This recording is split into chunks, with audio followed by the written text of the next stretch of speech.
Саламатсыздарбы урматтуу менин каналымдын көрүүчүлөрү, сиздерди каналыман көргөнгө абдан кубанычтамын. Бүгүнкү кыла турган сөзүбүз бул деген жакынкы эле арада ошол Кыргызстанда басмачылар боюнча кайра сөз башталды. Бирок басмачылар кимдир? Алардын негизи иш аракетинин мааниси эмнеде жана тарыхта кандай калышты? Ошол боюнча кичине көз жүгүртөлү. Басмачылар ушул 18-30 жылдары 1918-1930 жылдарга чейин ушундай кандайдыр бир кыргыз жергесинде, башка ошол Түркистан элдеринин жергесинде болгон бир кубулуш да. Бул эгерде мындай карасак, Совет бийлигине болгон күрөш, боштондук үчүн кыймылдын катышуучулары, алардын баарын басмачы деген атка конушту. Өзү алар муджахедчи же мучтахид же мажахед деп аташчу да. Баягы ошо Өзбекстанда Бухара менен күрөшүп келаткан советтик бийлик басма деген сөздөн баягы бандит деген сөздү издеп, каракчы, басмачы деп атап коюшту да совет пропагандасы. Анын негизи үгүт насилдик мындай маани менен советтер пропагандасы ага начар маани, начар түшүнүк берип койду да элге, тарыхка. Анткени булар деген түзмө түз советтер бийлигинин каршылаштары, ошондой душмандары болчу. Бирок алар кимдер көрөлүчү? Негизи ушул эмнеге басмачылар пайда болду? Бул биринчиден Орус империясынын кулашы.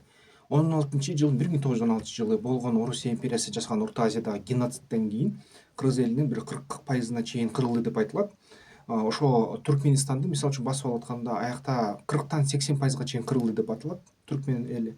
Андан сырткары ошол Орто Азияны басып атканда жана жаңы Түркистан кыймылдарын басканда Дашнак Цучун кыймылдары, Осиповдун кыймылдары, ошо баягы Түркияда болгон Арменияга каршы, армяндарга каршы Таалат Паша, Энвер Пашанын иш аракетине өч алабыз деп ошол Орто Азияда Самарканд, Бухара, Ташкенттен аябай көп кишини кыргандар да. Ошол аябай мыкаачылык менен кырып, баягы боюнда бар аялдардын ичин жарып, ушундай абышка кемпирлердин баарын өлтүрүп, атып салып, ушундай нерсени жасагандан кийин Дашнак Цучундар, башка иштерин айтпай эле коеюн.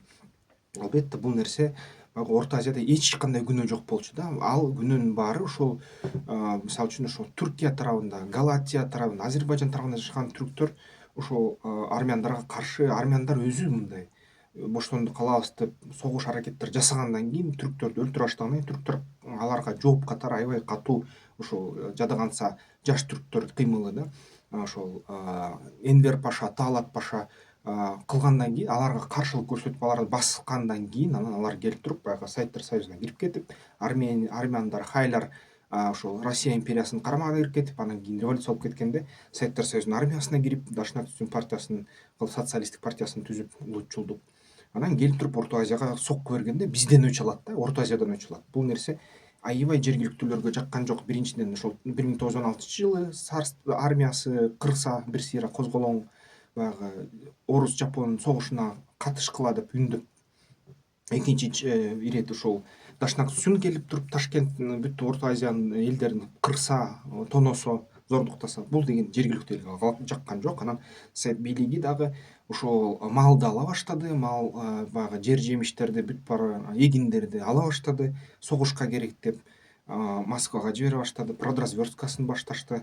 Жана ошол индустриализация, коллективизация баштап туруп баягы көп ачарчылык пайда кылышты, Казакстанда ачарчылык пайда кылышты. Ошол нерселер элге жаккан жок. Анан динден баш тарткыла, атеизмди киргизебиз деп, атеизмди күчкө салып киргизе башташты. Ушул нерсеге жергиликтүү калк каршы чыкты да. Алсыздар, баягы күчү жоктор, күч менен мылтык көтөргөнгө кудурети жетпегендер калышты. Мылтык көтөрүп алгандар, алар деген ушундай боштондук каршылык кыймылга катыша башташты дагы. Ушу Орто Азияда анан февраль, октябрь революцияларынын аркасы менен анан аябай катуу кагылышууларды башташкан да. Негизи инсандарды карасак, мындай аябай белгилүү Рахманкул хан, мисалы үчүн, Чыгыш Түркистандын басмачы кыймылынын мындай негиздөөчүсүнүн бири, Совет бийлигине каршы өмүр бою күрөшүп жүрүп, ошол Кыргызстандан качкан, советтик Кыргызстандан качып туруп, Түркистандан качып туруп, Афганистанда бир нече жыл жашаган, муджахеддер менен Афгандагы баягы ЦРУнун жардамы менен, ар кайсы өлкөлөрдүн жардамы менен Советтер бийлигине каршы бир нече жыл согушкан. Анан Пакистанга качкан, Пакистандан аны пакистандыктар аябай жакшы кабыл алышып, баш паанек берип, жер беришип, элине ушундай карап турганда, анан Пакистандан дагы баягы КГБнын колу узарып жеткен Кытайлар аркылуу. Ошол Пакистан Кытай менен тыгыз иштеп баштаганда, Пакистандан качууга аргасыз болуп Рахманкул хан аягында баягы Түркиядан баш паника алат. Түркиядан Ван мындай көлдүн үстүнөн баш паника алып туруп, элин ошол жерге көчүртүп туруп, Памирден, Пакистандан анан ошол Ван баягы көлдүн жанынан бүгүнкү күнгө чейин кыргыздар жашайт жана чек араны кайтарышат. Ошо Түркиянын чек арасын кайтарышат. Сирия менен болгондо да чек арасын кайтарышат. Ошентип Рахманкул хан аябай катуу ушундай тагдыры мындай оор болгон. Анткени элдин боштогондугу үчүн күрөшүп, эл үчүн күрөшүп, акырында баягы Совет бийлигине жегилип качканга аргасыз болгон да. Анан Бухара эмири Сайд Алим хан, бул деген эгерде карасак, Бухаранын акыркы эмири 20-жылы Советтер Союзу аны басып алган, анан бийлигин кулаткан, Бухаранын баарын жардырган, бүлдүрүндүргөн. Ошол Бухаранын чептерин өзүм барып көрүп келдим. Советтер Союзунун баягы куралдарынын изи эмгичекте турат аякта, Бухара чебинде. Анан Алимхан качып туруп Афганистанга барып, моджахедтердин кыймылын кайра түзүп, ошо бир нече жолу Совет бийлигине кол салып, Афганистан менен согуш болуп кеткенде анан Алимхандын дагы тукумдары катышып, ошол Афганистандагы моджахедтер менен Советтер Союзунун миссиясына каршы да. Ошентип анан нөмүр бүтүшкөн. Энвер Паша Осман империясында баягы Мустафа Кемаль менен катуу тирешип кетип, Энвер Паша 21-жылы басмачыларга кошулат, афгандарга кошулуп туруп, баягы Туран долбоорун жасаганга аракет кылат. Улуу Түркиянын кармагынын астынан Туран кыймылын бириктирем, жасайм деп ошо бир канча аракет кылып, ошо басмачыларды Советтер бийлигине каршы көтөрүп, бирок бир маселеси, мисалы үчүн тарыхчылар айтат, Энвер Паша өзүн аябай баягы өтө хан көрүп кеткен жана Афган эмирине өйдө коюп ийген. Ошондуктан аны колдоо башында аябай колдоп, аябай анын кармагынын астынан баягы согушка катышып турушса, ошол Орто Азия элдери акырында ошол катышпай койгон, анга кичине начар көз караш болуп калган деп айтышат да. Ошентип ал да өзүнүн өмүрүн бүткөн 1922-жылы бир согуштан салып алышынан. Мадамин бек деген ошо биздин түштүктө болгон бектерден ири басмачы отряддардын башчыларынын бири. Анын отряддары Өзбекстан аймагында активдүү иштеген. Ал эми Ибрагимбек бул деген аябай кызуу басмачы болгон. Ушундан аябай Советтер бийлиги коркушкан. Бир нече жолу согушушкан. Фергана аймагында белгилүү командирлердин бири да, мындан айтканда. Ошол анан негизи ошо басмачы кыймылынын себептери эмне болду да? Басмачы кыймылынын себеби улуттук диний идентификацияны сактоо каалоосу да, элдер мусулманчылыкта калгысы келген, атеистке өтпөйбүз деп. Коллективдештирүү жана ошол продразверсткага каршы чыккан да элдер. Советтер бийлиги атеисттик пропагандага аябай каршы чыгышкан. Анан өзүнүн баягы салттуу жашоосун сактагысы келишкен да. Анан армиясынын саны кандай болгон? 18-20-жылга чейин партизандык отряддар болгон. Бир нече миң адамдан турган, ушундай 6-7 миңдей эсептелинет. Анан 20-23 жылда аябай көп салгылаш болгон Советтер бийлиги менен армиялар менен. Бүткүл Орто Азия боюнча 30-40 миңге чейин жетет да ошол саны. Кээ бир тарыхчылар айтат 800 миңге чейин жеткен дейт. Жалпы басмачылардын саны. Ошол бирок бир нерсе, басмачылардын бир башчысы болгон эмес.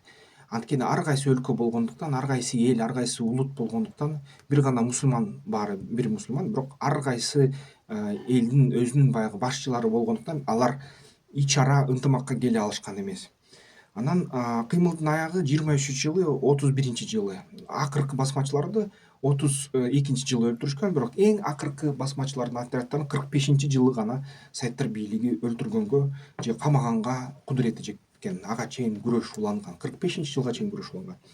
Анан саны азайып, 20-жылдар ортосунда бир нече миңге түшүп, азайып, анан 30-жылдары кыймыл дээрлик токтогон. Анткени эгерде башында Советтер бийлиги басмачыларды токтотобуз деп баягы айылдарды кырса, таза аялдары менен балдары менен кошо кырган сайын ошончо көп башка айылдардан ал кабарды угуп, ошончо көп басмачылардын саны көбөйө берген. Ушуну түшүнүп, бул Советтер бийлиги түшүнгөн да, биздин тактикабыз туура эмес. Бул канча кырсак, канча жазаласак, ой бетер басмачылар көтөрүлүп атат. Эмне кылсак деп туруп анан баягы системалык түрдө ишке тегенге өткөн. Эң биринчи бул пропаганданы жөнгө салганда, баягы басмачыларды каралап, элдин астында аларды жамандап, элге жакшы көрүнүп, элге кандайдыр бир жакшы иштерди жасаганга аракет кылып, мына ушинтип баштаганда эле Советтер бийлиги акырындап жеңе баштады да. Албетте Советтер бийлигинин колунда замбиректер, самолеттор, аэропландар, баягы баштапкы броне унаалар, албетте пулеметтор болгондуктан, басмачылардын колунда бир гана мылтыктар болгондуктан советтер бийлигинин дагы ушундай технологиялык алдын алачылык ушул басмачылар жеңүүгө жардам берген. Анан күрөштүн негизги этаптарын карасак, ошол эң 18-20 жылы биринчи отряддар спонтандык түрдө түзүлгөн болчу. Басмачылыктардын активдүү эң чоң согуш аракеттери 20-23 жылы ошол Туркия Афганистандын жардамы менен болгон. Туркиядан Энвер Паша келип баягы башкарганда туркиялык өкмөт дагы кичине акча бөлгөнгө басмачыларга жетишкен. Андан сырткары дагы ушул Иран аркылуу жардам келген, Германиянын жардамы келген.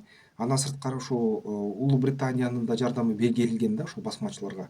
Афганистандын акырындап өзүлөрү дагы мындай жардам бергенге, чет элдик өлкөлөр Советтер Союзга каршы кандайдыр иш аракет кылабыз деп жардам бергенге үлгүргөн. Бирок эл аралык жардам өтө кеч келген да, басмачылар жеңиле баштаганда келген. Ошол кыймылдын аягы 23-31 жылы советтик аскерлердин күчөшү жана репрессиялар аябай чоң болуп кетиши керек болсо, ошол кездерде советтер бийлигинин көп генералдары жерлерде басмачыларды колдогонго да жетишкен. Кээ бир учурда басмачылардын алардын кыймылына өтүп кеткенге да ойлорду, пикирлерди айткан кездери болгон.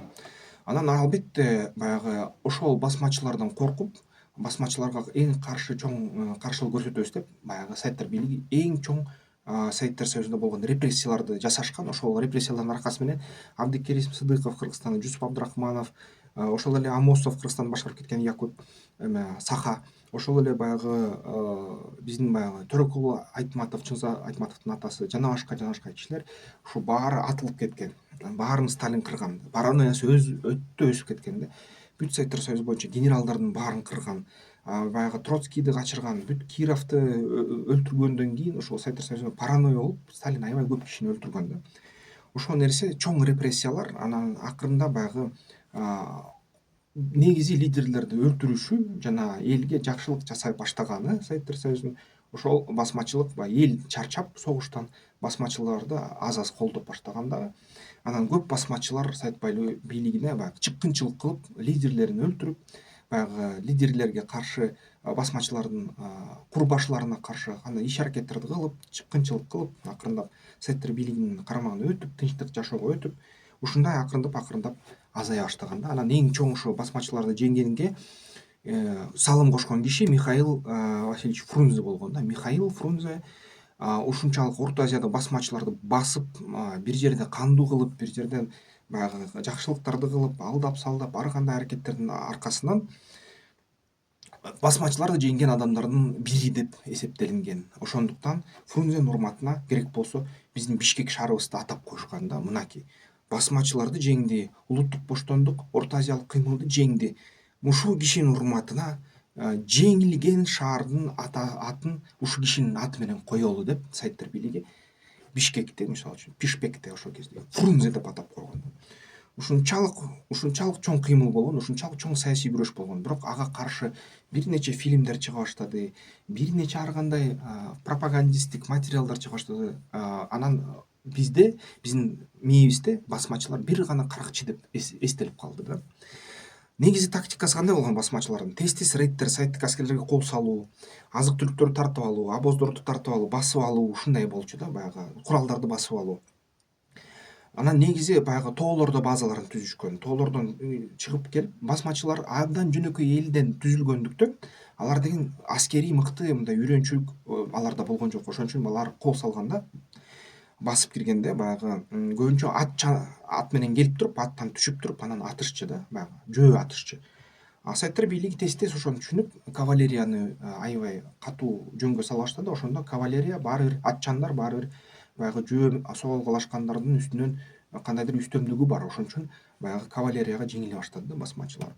Анын сырткары басмачылар жеңилгенден кийин бул тарыхый нерсе кандайдыр бир советтер бийлигинде, жергиликтүү калкта маданий из калтырды. Ал маданий эс тутум, мисалы үчүн көз карандысыз үчүн күрөштүн символу болуп калышкан ушул эгемендүүлүккө жеткенде. Бирок эмгичекти баягы анткени КГБнын мурунку Советтер Союзунун басымы ошол кандайдыр бир маданий басым аябай жогору болгондуктан эмгичекте реабилитация боло элек басмачылар. Эмгичекте реабилитация жөнүндө сөз баштасаң, Орусияда тез эле парламенттин депутаттары Кыргызстанга каршы, Өзбекстанга каршы сөздөрдү айтып башташат. ушундай нерсе болот да, эмгичекте ушундай. Ошон үчүн эмгичекте бир да өкмөт аларды реабилитацияга барган эмес. Жана маданий таасир, аймактын адабиятына жана фольклоруна таасир эткен.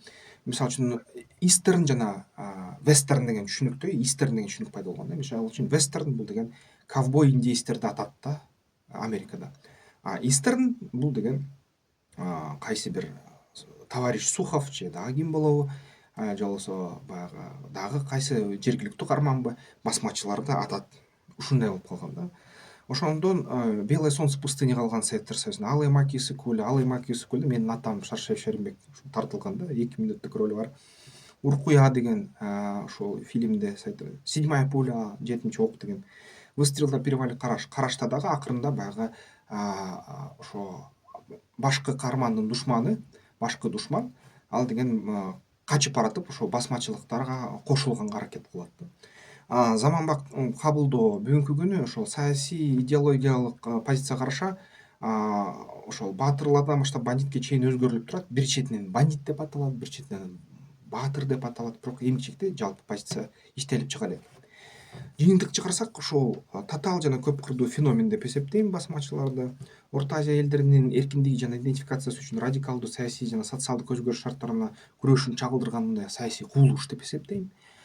Жана бул деген азыр басмачылар тарыхы изилденип, пропаганда капасынан чыгарылышы керек деп эсептейм. Буга эмоционалдуу эмес, мындай калыс, түз көз караш керек да. Сайттар пропаганда бизге каракчы деп көрсөттү, биз деген бир четинен дагы жазып чыгышыбыз керек. Эмнеге ушундай нерселерди кылды, туура кылды, туура эмес кылды, ушуну да жазып чыгышыбыз керек. Эмоциясыз эч кандай баягы карапчыларды актаадык деген эмес, гана баягы улуттук боштондук күрөш болгон, Советтер Союзу тарабынан каракчылык катары эсептелинген деген кандайдыр бир калыстык мындай тарыхый ой пикирге келишибиз керек. Анткени бул да биздин мурасыбыз. Силердин ой пикирлериңер кандай? Бул нерсе жөнүндө билчилериңер, эгерде билсеңиздер, көбүрөөк билимиңер болсоңуздар, комментарийлерден бөлүшкүлө, ошол теманы дагы изилдейли. Андай ушу эмки көрүштөрдө, эмки видеолордо жолугалы.